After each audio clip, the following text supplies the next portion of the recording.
Hi friends, आप सभी का आपके अपने यूट्यूब चैनल यूपीएससी इन्फो 24 में स्वागत है। तो दोस्तों, हम उम्मीद करते हैं कि आप सभी लोग स्वस्थ होंगे और खुश होंगे। फ्रेंड्स, ये जो वीडियो है ये पीजीटी नागरिक शास्त्र का भाग 160 है। तो अगर आप TGT, PGT, LT grade, GIC और केवीएस एग्जाम की तैयारी कर रहे हैं तो ये वीडियो आपके लिए है। दोस्तों, वीडियो के अंत तक बने रहिए। अगर वीडियो पसंद आती है तो वीडियो को लाइक कर दिया करिए और चैनल पे दोस्त नए हैं तो आप लोगों से रिक्वेस्ट है कि चैनल को जरूर सब्सक्राइब कर लीजिए, जिससे कि हमारा नोटिफिकेशन जो प्रैक्टिस सेट जाता है वो आप तक पहुंच चुके। दोस्तों, अगर डेली हम 20 क्वेश्चन करते हैं या डेली 2 सेट कर लेते हैं तो हमारा 30 या 40 क्वेश्चन हो जाता है, जो हमारे लिए पर्याप्त है। अगर आप डेली ये कर रहे हैं तो समझ लीजिए बूंद बूंद से घड़ा बढ़ता है। दोस्तों, आप न चाहते हुए डेली अगर देख रहे हैं तो समझ लीजिए आप उनसे कहीं ना कहीं आगे हैं जो एकदम नहीं पढ़ रहे हैं। ठीक है, यहाँ पे आपको ये मिलेगा कि आपका 10 मिनट टाइम जाएगा, आपको 15 क्वेश्चन मिल जाएंगे। दोस्तों, क्वेश्चन मिलना एक समझ लीजिए एक बहुत बड़ी काम है कि आपको क्वेश्चन मिल रहे हैं, बने बनाए क्वेश्चन मिल रहे हैं, जिससे कि आपका ये होगा रिवीजन होता रहेगा। आप उसमें से कुछ नए क्वेश्चन पाएंगे और कुछ आपके पुराने क्वेश्चन रहेंगे। तो दोस्तों, हमारा यही प्रयास है कि आप लोग का प्रैक्टिस जो है वो चलता रहे। आप लोग ये ना सोचें कि हम मतलब कि कहीं पूरा सीख लिए हैं, ऐसा कभी दिमाग में ना आए, क्योंकि हर हमारा जो प्रैक्टिस सेट होता है उसमें एक आध क्वेश्चन ऐसा होता है जो आपको नहीं आता होगा, क्योंकि वो क्वेश्चन बनाते समय हमें भी कुछ क्वेश्चनों में कंफ्यूजन होता है कि उसका आंसर वास्तव में क्या है। तो इसलिए आप लोगों के लिए ये क्वेश्चन सेट किया जाता है। तो आप लोग ईमानदारी के साथ बने रहिए चैनल पे और आप लोग अपना जो है पेन और कापी लेकर बैठ जाइए, क्योंकि आप इसमें से कितने क्वेश्चन सही कर पा रहे हैं उसको टेस्ट करते रहिए। कुछ दोस्तों ने कमेंट कर बताया था कि उनका 15 में से 12 सही हो रहे हैं, तो हम इसके लिए उनको बहुत ही विशेष देते हैं कि आप अच्छा कर रहे हैं और अच्छा करने का प्रयास करिए। दोस्तों, हमारा प्रयास होना चाहिए कि 15 में से कम 14, 15 में से 14 कर लेंगे तो हम अच्छा करने लगेंगे। ठीक है, तो यही प्रयास करिए कि 15 में से कम 14 कर लें। तो दोस्तों, स्टार्ट करते हैं आज का पहला number question. The man versus the state पुस्तक के लेखक कौन है? The man versus the state पुस्तक के लेखक कौन है? ऑप्शन हो जाएगा जे एस मिल। ऑप्शन 2 है F.H. ब्रेडले। ऑप्शन 3 है हर्बर्ट स्पेंसर। ऑप्शन 4 है हर्बर्ट मार्क्यूज। तो आंसर हो जाएगा दोस्तों 3, Herbert Spencer. The man versus the state पुस्तक के लेखक हर्बर्ट स्पेंसर है। ऑप्शन 3 सही है। आगे देखते हैं 92 नंबर क्वेश्चन है फ्रेंड्स, निम्नलिखित में से कौन सी पुस्तक की रचना जॉन लॉक ने नहीं की थी? निम्नलिखित में से कौन सी पुस्तक की रचना जॉन लॉक ने नहीं की थी, ये बताना है। यहाँ पे नहीं है दोस्तों, तो क्वेश्चन को ध्यान से पढ़िए, नहीं बताना है। ऑप्शन 1 है पर्शियन लेटर। ऑप्शन 2 है सहिष्णुता पर पहला पत्र जो 1689 में लिखा गया था, और अगला है शासन पर 2 प्रबंध जो 1690 में लिखा गया था। आगे है 4 कैरोलिन के संविधान के मूल तत्व जो 1692 में लिखा गया था। तो दोस्तों, इसमें से जो आंसर हो जाएगा 1 सही हो जाएगा। पर्शियन लेटर जो है वो जॉन लॉक की पुस्तक नहीं है। बाकी के जो तीनों पुस्तक हैं वो जॉन लॉक की है। तीनों पुस्तकें कौन है? जॉन लॉक की, जिसमें सहिष्णुता पर पहला पत्र और शासन पर 2 प्रबंध और तीसरा है कैरोलिन के संविधान के मूल तत्व। ये तीनों पुस्तक जॉन लॉक ने लिखा है। पर्शियन लेटर जॉन लॉक ने नहीं लिखा है। तो आंसर आपका 1 सही है। आगे चलते हैं, तीसरा नंबर क्वेश्चन देखते हैं। दादा भाई नौरोजी जिस पुस्तक में ड्रेन ऑफ वेल्थ के सिद्धांत का वर्णन किया है वह कौन है? ये बहुत ही इंपॉर्टेंट क्वेश्चन है और बार बार पीजीटी एग्जाम में पूछा गया है। दादा भाई नौरोजी जिस पुस्तक में ड्रेन ऑफ वेल्थ के सिद्धांत का वर्णन करते हैं वह है धन बहिर्गमन सिद्धांत, इसको कहते हैं। धन बहिर्गमन सिद्धांत किस पुस्तक में दिया गया है दादा भाई नौरोजी द्वारा, ये आपको बताना है। ऑप्शन 1 है poverty and British rule in India. Option 2 है exploitative nature of British rule in India, British rule and it's consequences, और 4 है nature of British colonial rules. तो कौन सा इसमें आंसर हो जाएगा? तो आंसर 1 सही है दोस्तों। Poverty and British rule in India पुस्तक दादा भाई नौरोजी द्वारा लिखा गया है, जिसमें इन्होंने बहिर्गमन सिद्धांत को दिया है। ड्रेन ऑफ वेल्थ नेशन जो है ये इनकी जो पुस्तक है, मतलब धन बहिर्गमन का सिद्धांत इन्होंने दिया है कि इन्होंने बताया है दोस्तों इस पुस्तक में कि हमारे जो धन है, भारत का जो धन संपदा है, उसको कैसे भारत से उगाकर और इसको कैसे ब्रिटिश तक पहुंचाया जा रहा है, मतलब पूरे धन को धीरे धीरे शोषण किया जा रहा है। इन्होंने ये भी बताया कि धनों का नहीं, हमारे स्किल का भी क्या कर रहे हैं, शोषण कर रहे हैं। मतलब कि जो अच्छे लोग हैं उनको अपने यहाँ लगा रहे हैं, यहाँ से संपदा ले जा रहे हैं, पूरा भारत को गरीब बनाने के लिए एक काम कर रहा है जो ब्रिटिश कंपनी है, ऐसा उन्होंने उस समय बताया था, यही बताया।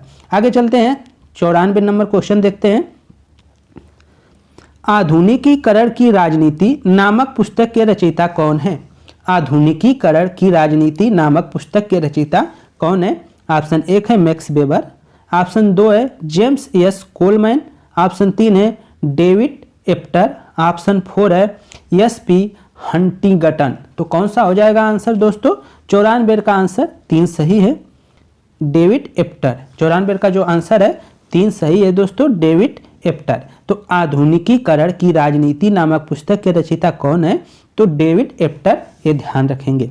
आगे चलते हैं दोस्तों, 95 lectures on the principle of political obligation के रचयिता कौन है? Lectures on the principle of political obligation के रचयिता कौन है? ऑप्शन 1 है रूसो, ऑप्शन 2 है हीगल, ऑप्शन 3 है टी.एच. ग्रीन, ऑप्शन 4 है जी.डी.एच. कोल। तो कौन हो जाएगा दोस्तों 95?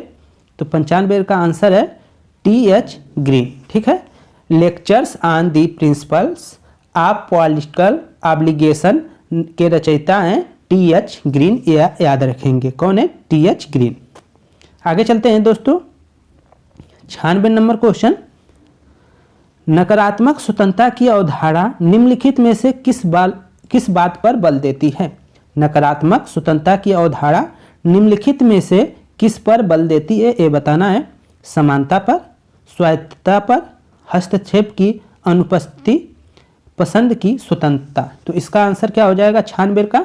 96 का आंसर आपका 3 हो जाएगा, अनुच्छेद की अनुपस्थिति। जो नकारात्मक स्वतंत्रता की अवधारणा है दोस्तों, वह मतलब हस्तक्षेप की अनुपस्थिति पर बल देता है। इसका नकारात्मक स्वतंत्रता का मतलब है कि हम पूरी तरीके से स्वतंत्र रहें और हम गलत भी काम करें तो कोई इसमें क्या करे, कोई रोकक्षेप न हो, यही हो गया नकारात्मक स्वतंत्रता।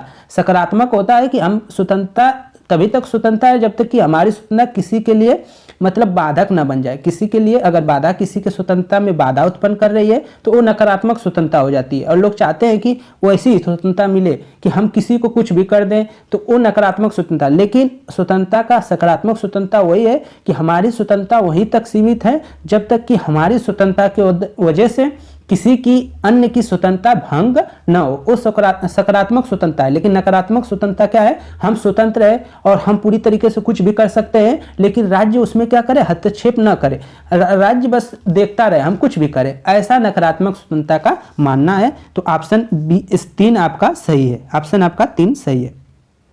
97 नंबर क्वेश्चन है फ्रेंड्स। जॉन स्टुअर्ट मिल ने स्वतंत्रता के संदर्भ में सभी मानवीय कार्यों का विभाजन किस प्रकार किया है?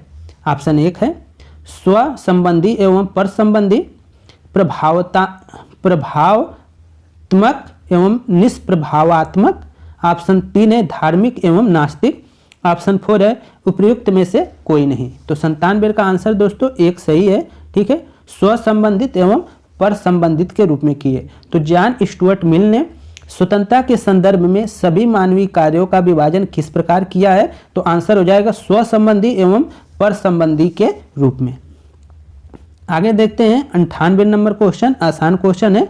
लोकसभा का कार्यकाल है, लोकसभा का कार्यकाल कितना है? 6 वर्ष।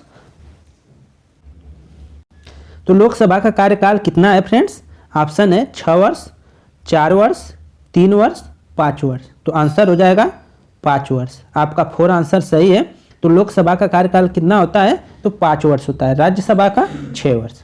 आगे चलते हैं 99 नंबर क्वेश्चन। बैठक हेतु विधानसभा के लिए गण पूर्ति होगी, बैठक हेतु विधानसभा के लिए गण पूर्ति कितनी होगी, ये बताना है। ऑप्शन 1 है सदन की कुल ताकत का आधा हिस्सा, ऑप्शन 2 है सदन के कुल सदस्यों का 2/3। ऑप्शन 3 है सदन के कुल सदस्यों का 1/10। ऑप्शन 4 है 10। तो आंसर क्या हो जाएगा दोस्तों? 99 का 3 सही हो जाएगा। 1/10 सदन के कुल सदस्यों का 1/10 होना आवश्यक है गणपूर्ति के लिए। अगर बैठक होती है विधानसभा की तो सदन के कुल सदस्यों का 1/10 होना जरूरी है। आगे चलते हैं दोस्तों, 100 नंबर क्वेश्चन देखते हैं। भारत में कौन सी विधि राज्यसभा के चुनाव में प्रयुक्त होती है? भारत में कौन सी विधि जो राज्यसभा का चुनाव होता है उसमें प्रयुक्त होता है? प्रत्यक्ष विधि, अप्रत्यक्ष विधि, प्रत्यक्ष एवं अप्रत्यक्ष दोनों विधि, उपयुक्त में से कोई नहीं। तो आंसर हो जाएगा दोस्तों 2, अप्रत्यक्ष विधि होता है। जो राज्यसभा का चुनाव होता है उसमें हम लोग नहीं पार्टिसिपेट करते हैं। जैसे जनता जो 18 वर्ष के हम लोग हैं तो वो जनता नहीं पार्टिसिपेट करती है, बल्कि हमारे द्वारा जो निर्वाचित होते हैं, जिनको हम चुनते हैं, वो लोग उसमें शामिल होते हैं, निर्वाचित सदस्य, जब राज्यसभा का चुनाव होता है। तो इसलिए आंसर जो हो जाएगा इसका 2 सही हो जाएगा, ऑप्शन 2। आगे चलते हैं, हम लोग लोकसभा के चुनाव में प्रत्यक्ष रूप से भाग लेते हैं तो वो प्रत्यक्ष निर्वाचन होता है। आगे देखते हैं, इसमें कुछ गलती है दोस्तों। संघ में मंत्री के लिए पद की शपथ का प्रारूप होता है। जो संघ के मंत्री के लिए पद की शपथ का जो प्रारूप उपबंध है उसको हमको बताना है। किस सूची में किया गया है ये बताना है आपको। किस सूची में संघ के मंत्री के लिए पद की शपथ का प्रारूप उपबंधित है, उस सूची हमको बताना है। तो ऑप्शन 1 है भारतीय संविधान की प्रथम अनुसूची में। यहाँ अनुसूची होना चाहिए तो दोस्तों किस अनुसूची में, ठीक है, ये टाइपिंग करने में गलत हो गया हमको लग रहा है। किस अनुसूची में, किस अनुसूची में संघ के मंत्री के लिए पद की शपथ का प्रारूप उपबंधित है? तो ऑप्शन 1 है आपका भारत के संविधान की प्रथम अनुसूची में, भारतीय संविधान की द्वितीय अनुसूची में, भारत संविधान की तृतीय अनुसूची में, भारत संविधान की चतुर्थ अनुसूची में। तो किसमें है दोस्तों? तो 101 का 3 सही हो जाएगा, भारत संविधान की तृतीय अनुसूची में। ठीक है, तो आंसर हो जाएगा तृतीय अनुसूची। आगे चलते हैं, 102 देख लेते हैं। दोबारा क्वेश्चन है, लोकसभा के अध्यक्ष का निर्वाचन करते हैं। जो लोकसभा का अध्यक्ष होता है उसका निर्वाचन कौन करता है? ऑप्शन 1 है विधानसभा के सदस्य, लोकसभा के सदस्य, राज्यसभा के सदस्य, मंत्रिपरिषद के सदस्य। तो 102 का आंसर क्या हो जाएगा दोस्तों? 2 सही हो जाएगा, लोकसभा के सदस्य। जब लोकसभा के अध्यक्ष की बात हो जा रही है तो कौन करेगा भाई उसके अध्यक्ष की नियुक्ति? तो लोकसभा के जो सदस्य हैं उन्हीं के द्वारा निर्वाचित किए जाते हैं, जिनको वो नेता माने। आगे है 103 नंबर क्वेश्चन, भारत में लोकसभा के प्रथम अध्यक्ष कौन थे? भारत में लोकसभा के प्रथम अध्यक्ष कौन थे? बहुत आसान क्वेश्चन है। ऑप्शन 1 है जीवी मावलंकर, ऑप्शन 3 है एएस अयंगार, ऑप्शन 3 है हुकुम सिंह, ऑप्शन 4 है नीलम संजीव रेड्डी। तो आंसर आपका 1 सही है, जीवी मावलंकर। जीवी मावलंकर जो थे भारत के लोकसभा के प्रथम अध्यक्ष थे, आप याद रखेंगे। 104 क्वेश्चन, भारत में कौन सी विधि राज्यसभा के चुनाव में प्रयुक्त होती है? भारत में कौन सी विधि राज्यसभा के चुनाव में प्रयुक्त होती है? तो इसको हम बता चुके हैं, अप्रत्यक्ष विधि। आगे चलते हैं दोस्तों, 105 नंबर क्वेश्चन, भारतीय संसद में दोनों सदनों की संयुक्त बैठक होती है। दोनों सदनों की संयुक्त बैठक कब बुलाई जाती है, कब होती है, ये बताना है आपको। संविधान संशोधन विधेयक के संबंध में, धन विधेयक के संबंध में, तीसरा है साधारण विधेयक के संबंध में, 4 है भारत के उपराष्ट्रपति के निर्वाचन के संबंध में। तो इसका आंसर आपका 3 के साथ जाएगा दोस्तों, साधारण विधेयक के संबंध में। तो भारत के संसद में दोनों सदनों की संयुक्त बैठक होती है, तो आंसर हो जाएगा साधारण विधेयक के संबंध में, ऑप्शन 3 सही है। तो फ्रेंड्स, ये थे आपके 15 क्वेश्चन। हम उम्मीद करते हैं कि ये वीडियो जो है पसंद आई होगी। अगर वीडियो आपको थोड़ा भी पसंद आई है तो प्लीज़ यार रिक्वेस्ट है आपसे कि आप लाइक कर दें दोस्त, और चैनल पे आप नए हैं तो चैनल को ज़रूर सब्सक्राइब कर लें। नमस्कार।